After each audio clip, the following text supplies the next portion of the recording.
I, 22F, born and raised in Arizona, have always had a solid head on my shoulders when it comes to relationships. My parents split when I was 10 because my mom got tired of playing emotional babysitter to my dad, and since then I've had a front row seat to what unhealthy love looks like. So I've always told myself I wouldn't tolerate controlling behavior. I'm pretty independent. I work full-time as a veterinary assistant, take night classes toward my associate's degree in business, and still make time for friends. I've got a great group, mixed gender, close-knit, very chill. I've known my best friend Caleb since middle school, and people like Liana, Marcus, and Zoe have been in my circle since freshman year of high school. That's just how it's always been. We're more like siblings than friends at this point. So when I met Taylor, 24M, last fall at a Labor Day barbecue my cousin hosted, I thought I'd scored the boyfriend lottery. He was a paramedic, came off as mature, had the southern drawl that could melt butter, and he asked about my dog within 5 minutes of meeting me, so yeah, I was smitten. Things moved fast, but not in a red flag way. Or at least it didn't feel like that back then. We started officially dating within 2 weeks of meeting, and for the first few months everything was golden. Taylor was sweet, attentive, supportive. He'd bring me snacks after my late shifts, sit on FaceTime with me while I crammed for exams, and he even fixed the wonky closet door in my apartment without being asked. The man was charming as hell. My friends liked him, my parents liked him, my dog liked him, he fit right in. But then little things started shifting. Nothing dramatic at first, which is probably why I brushed it off. I'd be texting Caleb about the Arizona Cardinals game and Taylor would make these offhand remarks like, "You talk to that guy a lot, huh?" Or "Damn, y'all close. First I laughed it off. I figured he was just unfamiliar with how tight-knit my group was. So I explained Caleb is basically family, and if Taylor got to know him better he'd see that. Taylor would nod and say something like, "Yeah, cool." But the comments didn't stop. They just got sneakier. One time I mentioned I was grabbing lunch with Marcus after class, and Taylor said, "Why doesn't he ever ask to hang out when I'm around?" That's sus. I asked him not to say stuff like that it sounded accusatory, and he apologized, but it was one of those half-hearted, "I guess I'll stop if it bothers you" kind of apologies. By the time we hit 6 months together, the vibe had changed. Taylor went from sweet and thoughtful to weirdly possessive. He'd ask me to share my location, just in case anything happens, but then he'd use it to call me out for being somewhere I hadn't mentioned, like, "Didn't know you were stopping at the bookstore. Who were you with?" One night, Caleb and I went to a trivia event at this brewery in Tempe we've been going to for years. I told Taylor ahead of time. Even sent him a selfie with the team when we got there. That night, he sent me 10 texts in a row asking why I wasn't replying fast enough, if I was too busy hanging with Caleb to respect him, and then a photo of himself looking pissed with the caption, "This is what disrespected looks like." I was floored.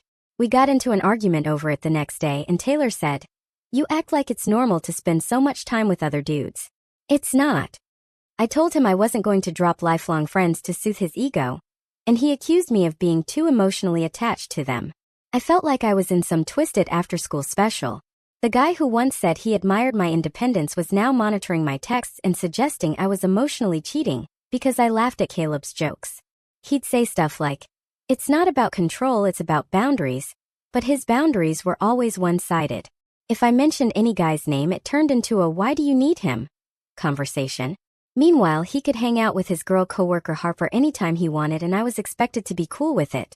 And I trusted him. I don't believe in double standards. But Taylor was fine holding me to standards he couldn't reach himself.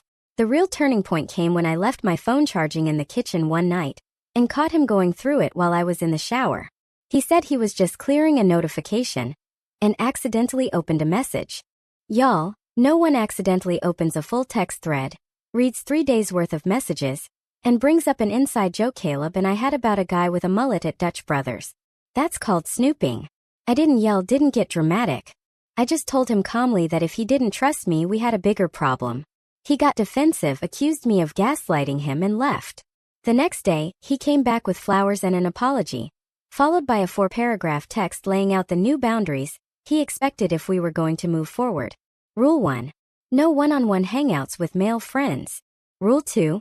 Keep communication with male friends minimal and only in group settings. Rule 3.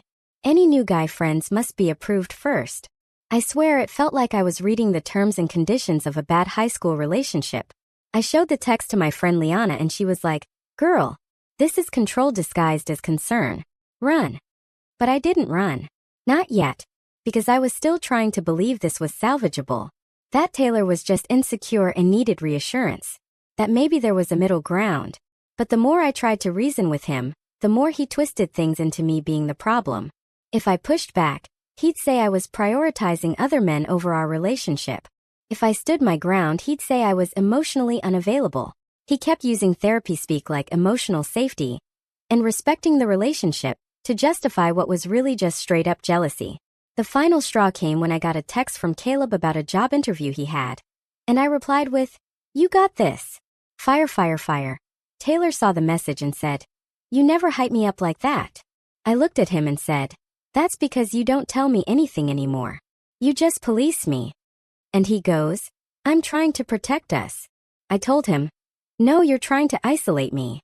He just stared at me and said, "You don't get it. If you won't set boundaries, I will." I realized then he wasn't going to stop, so I made a choice. And it starts with a screenshot.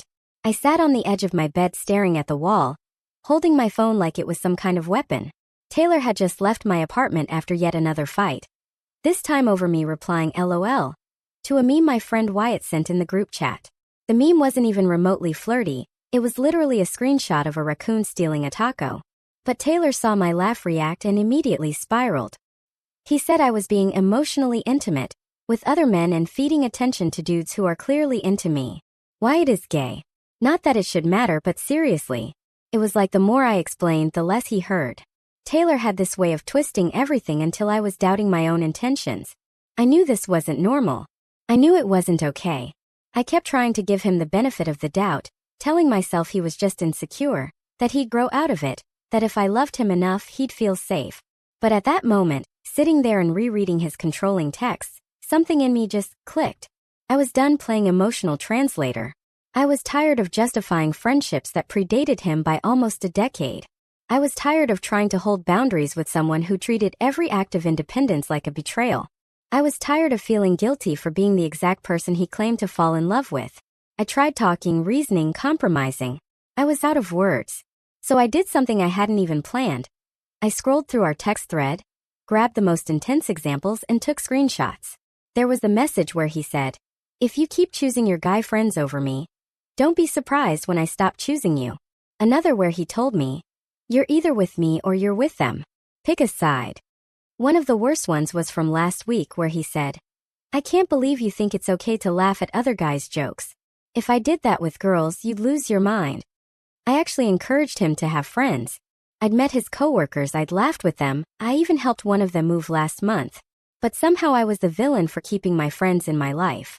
I looked at those screenshots, then I looked at my contacts.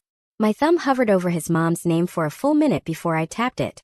Her name is Suzanne. From Ohio. One of those sweet Midwest moms who sends birthday cards with $5 tucked inside and still signs her texts with "Love, Mom." I met her during Thanksgiving when Taylor took me home, and we actually hit it off. She taught me how to make her famous green bean casserole, told me stories about Taylor's awful middle school bowl cut, and hugged me before we left like I was already family. Taylor idolizes her. He brags about how she raised him right, how she taught him to be a man, how he respects women more than most guys.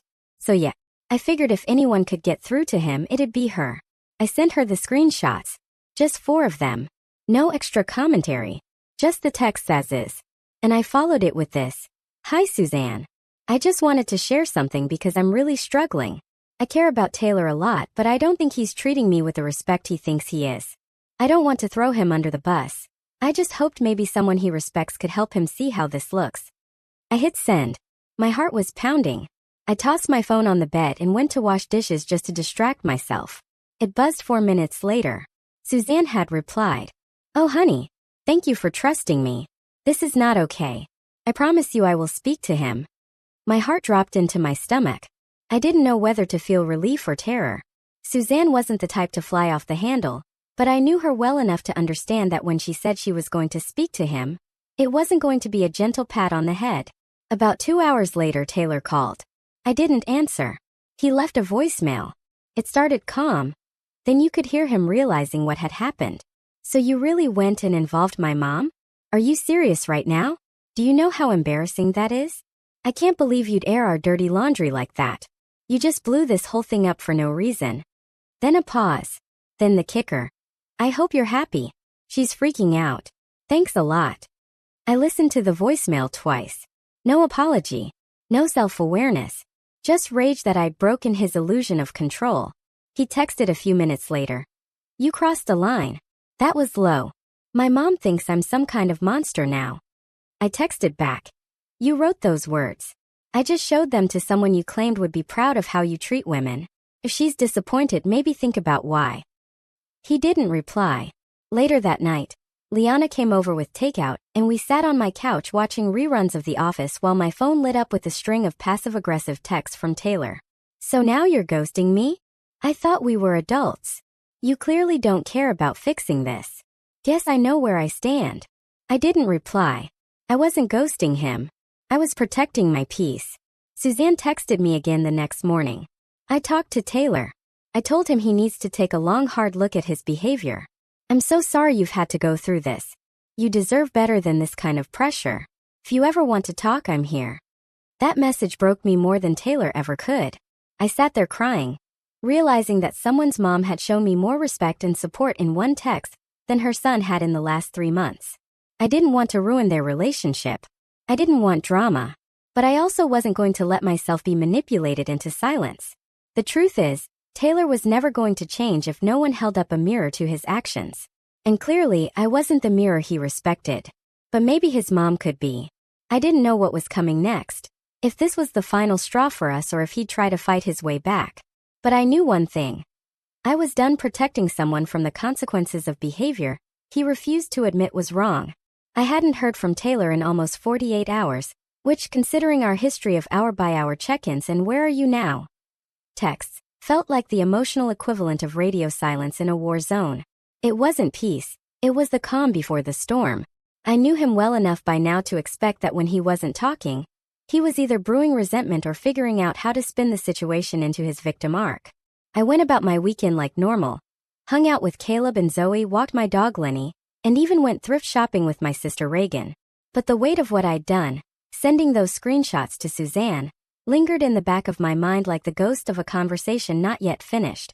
It wasn't guilt. Not exactly. I didn't regret doing it. I tried everything else, and nothing made Taylor reflect.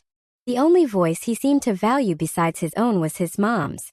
I wasn't trying to pit them against each other, but I wasn't going to stand by while he continued to emotionally blackmail me into cutting off my friends. I was done being reasonable with someone who treated my boundaries like a debate he was determined to win. On Sunday night around 9:30 p.m., my phone lit up with a call from an unknown number. I usually let those go to voicemail, but something told me to answer. Hello, I said cautiously. Hi, is this Brenna? A familiar voice asked. I blinked. Yeah, this is Brenna. It's Suzanne.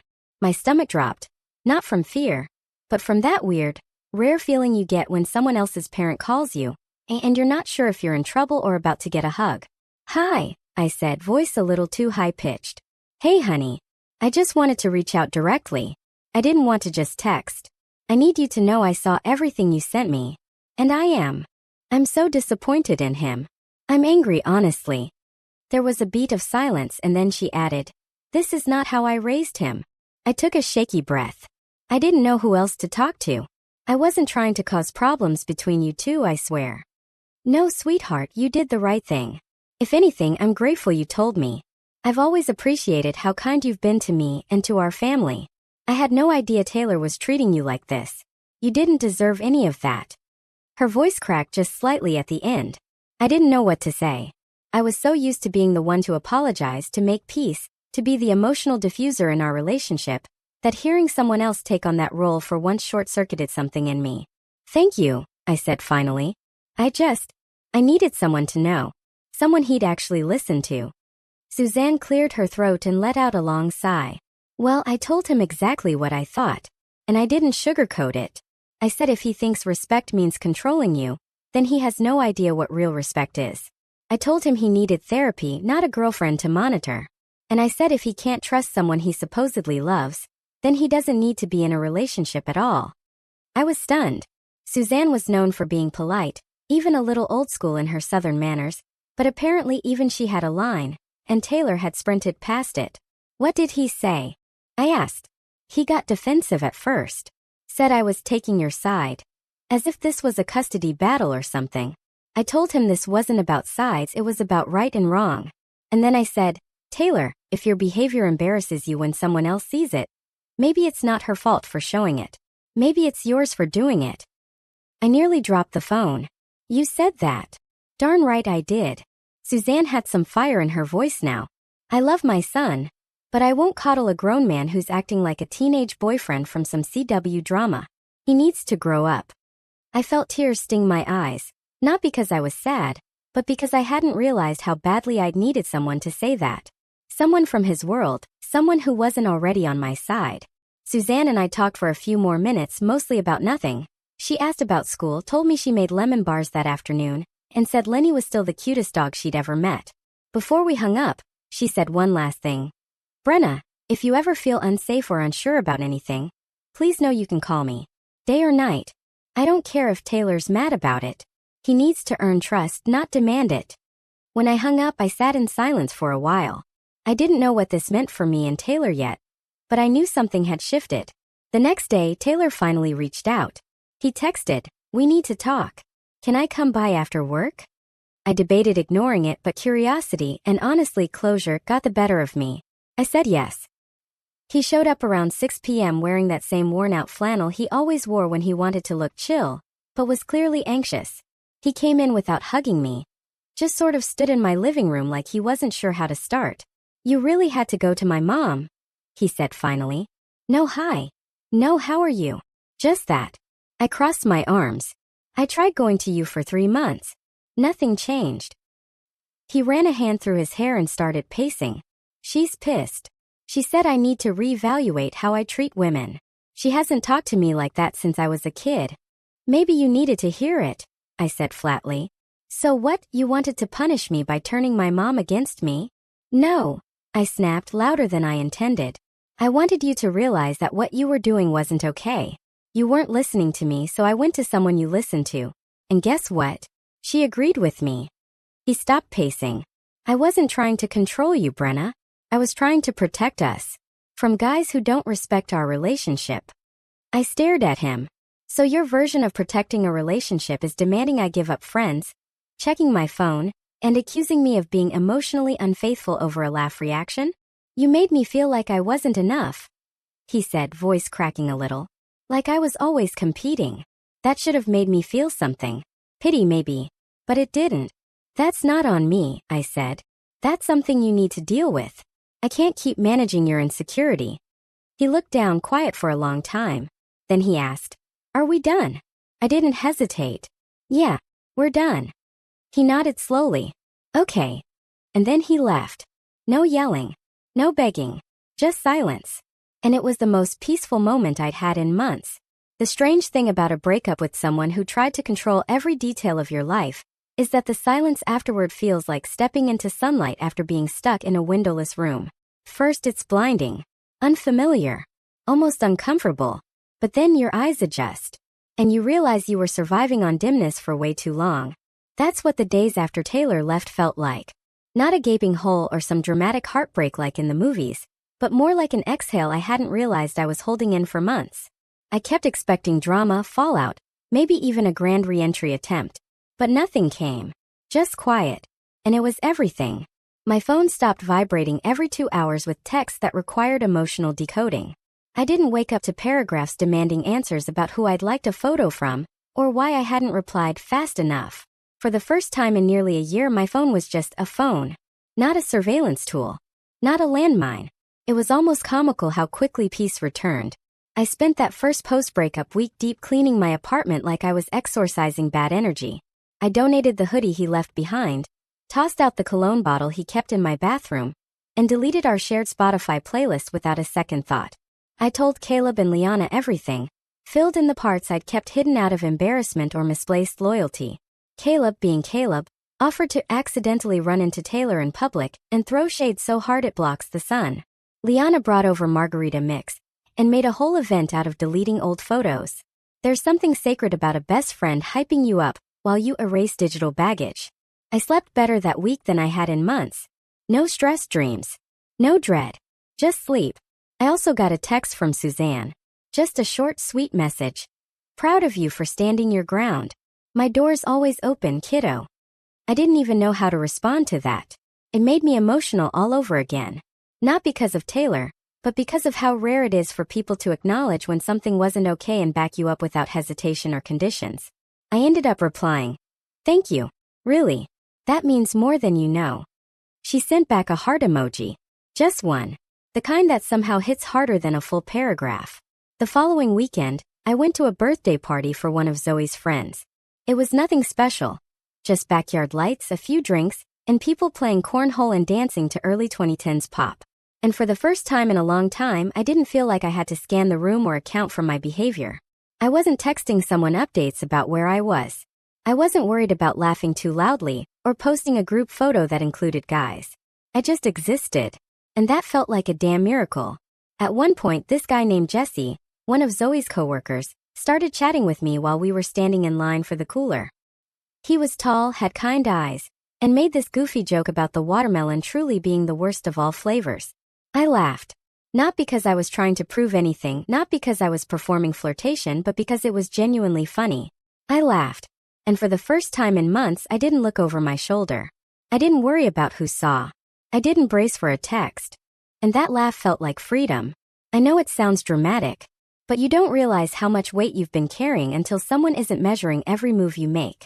Later that night, Jesse asked if I wanted to join a group going out for late-night tacos. I said yes.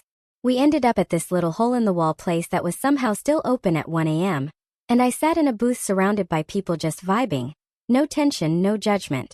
I caught myself smiling for no reason, just soaking it in. And I realized something right then and there. I had started to come back to myself. Taylor hadn't stolen me, but he'd muted parts of me. Parts that laughed freely, stayed out late without guilt, texted friends without overthinking. And in that tiny greasy taco shop, those parts were coming back. A few days later, Taylor tried one last time. I was at work when I got the text. "Hey, just wondering how you're doing. Been thinking a lot. Miss talking to you." I stared at it for a long time. It wasn't aggressive. It wasn't manipulative. But it was strategic. It was the same pattern. The soft re-entry. The door knock phrased like concern. The miss you bait to see if I'd bite. I didn't reply. Not out of cruelty, but because there was nothing left to say. A week after that, he sent another one. "I know I messed up. I just wish you'd given me a chance to explain." This time I did respond. I said, "Taylor, I gave you months of chances to listen, to change, to reflect. You didn't. I had to go to your mom for you to even pause and look in a mirror. That says everything. I don't hate you. But I'm done." He didn't reply. That was the last I heard from him. I don't know what he told his friends, or what story he's spinning now to justify what happened. But I stopped caring. That's the best part. When you finally reach a point where your peace outweighs your need to be understood. I went out to dinner with my dad a few nights later and told him everything. I hadn't shared the full story before, just bits and pieces. He got real quiet, then said, "I'm proud of you for walking away. That's not easy. But it's the difference between surviving and living." That line stuck with me. Surviving versus living. I've been surviving for a while. Now I was finally starting to live again. I started saying yes to more things: coffee invites, study sessions, random road trips. I let my friends in more. I stopped shrinking. And every time I caught myself enjoying something without guilt, I mentally thanked my past self for hitting send on those screenshots. That choice changed everything. Not because it burned a bridge, but because it lit a match under the version of me that kept trying to please someone who only loved me when I was smaller, quieter, less. I don't know what Taylor is doing now. I don't wish him harm. I hope he's learning something. But I'm not waiting around to find out. I've got people to see, plans to make, and tacos to eat. The version of me that let him chip away at my confidence is gone. The version that came back? She's stronger than ever. So here I am, a few weeks out from the breakup, and honestly, it feels weird to feel good after something ends. Not bittersweet. Not conflicted. Just good. Like the emotional equivalent of finally leaving a stuffy building and breathing in fresh air. There's no more guesswork. No more walking on eggshells. No more mental gymnastics trying to decode someone's mood because I responded LMAO to a group chat. For the first time in a long time, I'm fully present in my own life. I see my friends when I want. I answer texts when I feel like it.